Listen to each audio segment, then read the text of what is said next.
Manuel Luis, buenas tardes. Muy buenas tardes. El hueso de la aceituna. Sí, señor. Me llama mucho la atención el título del libro. ¿Por qué? El título del libro tiene que ver sobre todo con el hambre, o la hambre.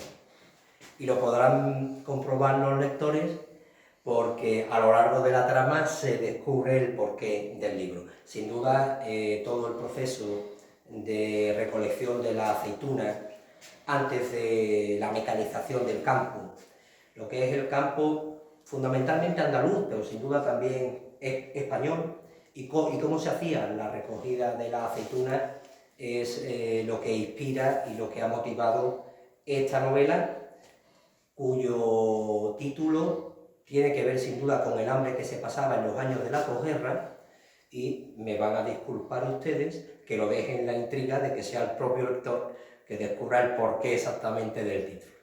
Bien. Por lo que acaba de decir, ahora tengo yo la duda de si le apeteció contar la historia o necesitaba contar la historia. Pues surge de la necesidad y yo diría de la obligación. Yo no me considero un escritor al uso, en el sentido, los grandes de nuestra literatura, los escritores que se dedican de una manera profesional, podríamos decir, a esto de la literatura, pues con una fértil imaginación, tienen la capacidad de enhebrar historias y de transportarnos a una realidad que la conocemos a través de la literatura, muchas veces incluso mejor que a través de la propia historia. Sin embargo, en el caso mío personal, deviene de la necesidad de tener que contar una historia, un relato, en que me doy cuenta que si no me ocupo yo de escribirlo, igual no se encarga nadie de ello. Y de esa necesidad surge el tener que escribir esta novela en la forma en que uno modestamente ha podido entender más adecuadamente. Tiene su libro todos los mimbres para encuadrarlo en la novela costumbrista. Sí, sin duda. Tiene mucha parte de costumbrismo, pero no solamente eso. Sin querer caer en lo que podríamos llamar una novela de tesis que quiera ser tendenciosa, trata de reflejar una realidad social, una realidad económica, de una sociedad concreta, en un sitio concreto y en un contexto histórico concreto. Y el uso que yo intento hacer de la literatura en lo que puedo, en lo que mis capacidades me permiten, es eso: reflejar esa sociedad, esa época concreta y tratar de retratarla de la forma más fidedigna posible a cómo sucedieron los acontecimientos. O sea, ha intentado ser antropológico, social y etnográfico. Si es que no son todos la misma cosa.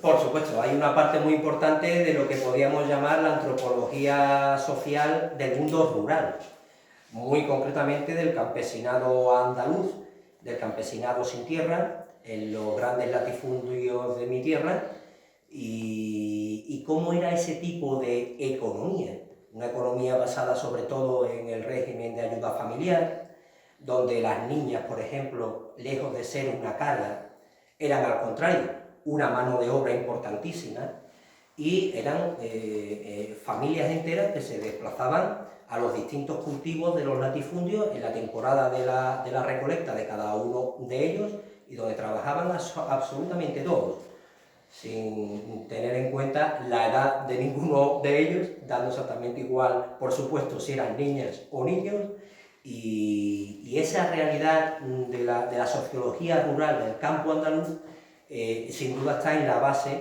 de mi novela. Intento reflejarla de la mejor forma que he entendido. Casi que me ha respondido, pero la pregunta era sobre la conexión con la historia real de la novela, que en principio es ficción, pero a lo mejor no tanto. No tanto. Lógicamente tiene una parte de ficción, porque evidentemente si nos ponemos a pensar cómo era el sistema de vareo de los olivos en el campo por los cerros y lomas de los sistemas béticos, son zonas muy abarrancadas, con la dificultad que aquello suponía, donde hombres vareaban los olivos con varas de eucalipto y sobre todo las mujeres y las niñas se encargaban de recogerlas, sobre todo las niñas cuando caían a la zona de los barrancos, a la zona de los arroyuelos. Una novela que solamente contara estas peripecias, evidentemente se queda la trama un poco pobre.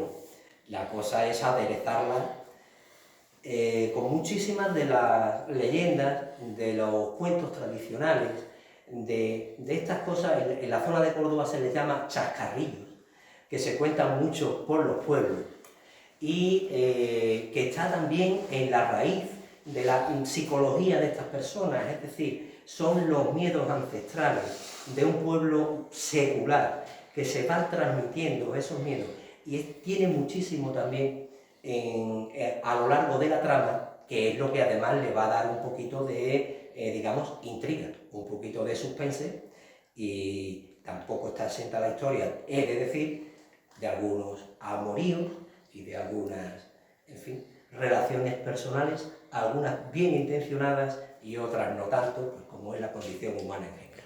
A pesar del título, El hueso de la aceituna, se oye un alfar desde la primera línea. Hay un torno dando vueltas haciendo vasijas.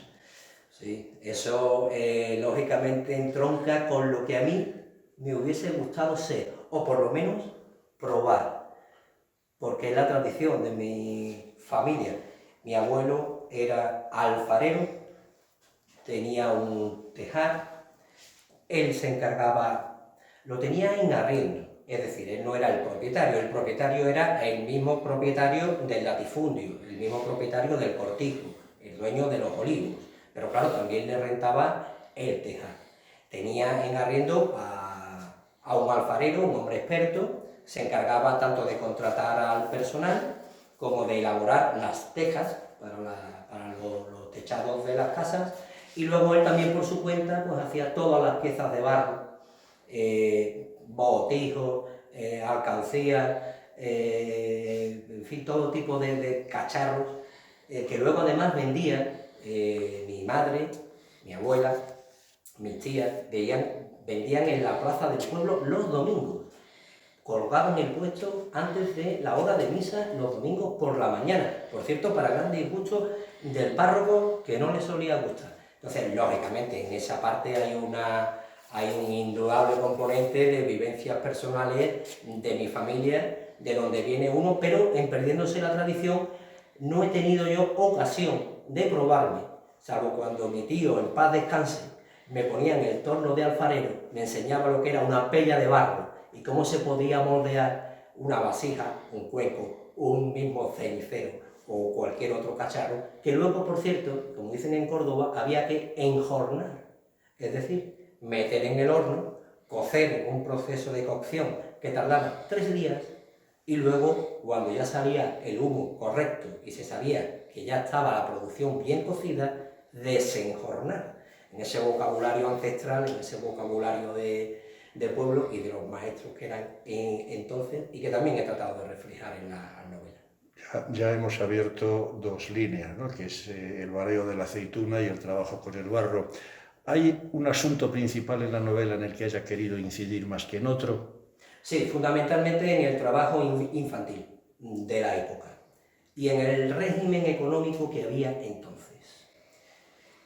Yo recuerdo cuando estudiábamos un tema que a mí me gusta mucho, que es el de la revolución industrial, se solía decir que había un periodo que era la protoindustrialización, en el que un señor hacendado, o un señor que se había dedicado a cosas del campo, veía que había un negocio en delegar esas funciones en una familia que se encargara de hacer otras tareas. Claro, esto se refería en el siglo XVIII en Inglaterra y más en el sector textil, pero es que aquí, 200 años después, en pleno siglo XX, a mediados del siglo XX en España, pasaba exactamente igual.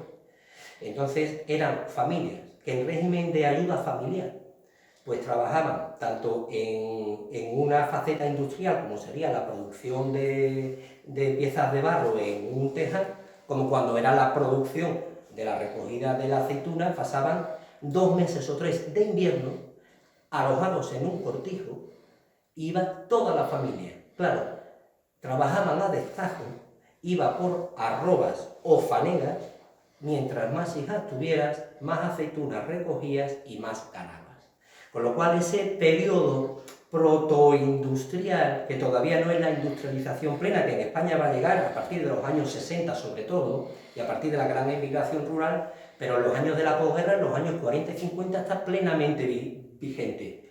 Y eso fue lo que vivieron muchas mujeres, sobre todo, muchas de las cuales todavía están con nosotros, aunque muchas, ya por desgracia, y por motivos evidentes, ya han pasado a mejor vida y han dejado de acompañarnos en esta existencia, pero creo que esa generación de mujeres deberían tener también algún reconocimiento, y yo he intentado reflejar cómo fue su vida de niñas y de mozas en esta novela, y esa ha sido la principal motivación, sin duda. Me llama la atención, he encontrado palabras como alfiz, jáquima, bieldo, que hace muchos años que no las oía, ¿no? ¿Ha cuidado especialmente el lenguaje? He cuidado especialmente el lenguaje y sobre todo palabras que están bastante en desuso, pero sin embargo mi madre, que ha sido mi principal fuente de inspiración, debo decir, empleaba tranquilamente, sobre todo cuando ella me iba relatando cómo fue su infancia y su juventud. Bueno, la jáquima para un burro, para que fuesen los burros transportando piedras de arcilla, para luego poder elaborar esa arcilla y convertirla en barro para trabajarla.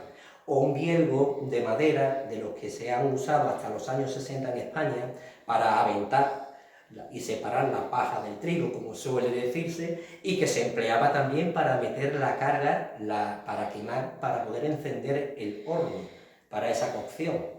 Entonces sí, son palabras y sobre todo herramientas, instrumentos, utillaje, aperos del campo, que han ido cayendo en el desuso desde que existen tractores, desde que existen los procesos mecánicos, pero que han estado presentes desde época ancestral, desde siglos y siglos. Es decir, la construcción del mundo del campo, del mundo rural, lo que es lo que llamamos el sector primario, es una construcción que se hace a lo largo de muchos siglos. Se va elaborando en toda España, pues, digamos desde los romanos, pero podríamos decir desde antes. Y es una cosa que estamos perdiendo realmente desde mediados del siglo XX hacia el tiempo actual. Y yo creo que todos esos aperos, todos esos útiles y todas esas palabras del castellano que están cayendo en desuso, también era mi motivación que estuviesen incluidos en el relato, en la novela, de alguna forma. ¿Cuándo un olivo tiene dos palancas? Cuando tiene más de un tronco. Palanca sería sinónimo de tronco. Lógicamente, un olivo de una palanca era más deseado que un olivo de más de una palanca por la sencilla, quiero decir, de más de un tronco, por la sencilla razón de que las aceitunas al variarlas quedaban más desperdigadas, con lo cual era más costoso y costaba más tiempo ir a recoger las aceitunas. Claro, de lo que se trataba es de rellenar la espuerta lo antes posible para poder enrasar. Y mucho más cuando el olivo está en cuesta. Cuando el olivo está en cuesta, en zonas abarrancadas, es dificilísimo. Para eso estaban las niñas, porque las niñas eran las personas más indicadas, más ágiles, lógicamente, para poder bajar. Si caían al fondo del barranco, habitualmente pasaba algún arroyuelo, para ir pudiendo recoger esas aceitunas que quedaban más escondidas y más desperdicadas, servían las niñas. Normalmente se trabajaba por pares, el par de mujeres que recogían las aceitunas, que ya los hombres en cuadrillas habían baleado, ese par se solía componer de una más veterana y de una niña que era la que se encargaba de bajar y subir el barranco para poder coger las aceitunas con la mayor premura posible. Muchas gracias por la atención al modesto canal.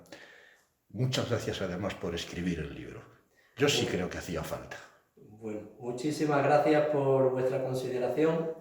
Tengo la esperanza y la ilusión que haya quedado escrito, no solo como homenaje a estas mujeres, que a fin de cuentas es la generación de nuestras madres, la generación de mi madre, la de mi familia, Y como suele decirse, lo escrito, escrito queda. Alguien en algún momento, en cualquier lugar, en algún cajón, pueda encontrarse esta novela y vuelvan a revivir estos personajes, esta historia, y sirva de homenaje para ellas, que es lo que uno modestamente ha intentado hacer.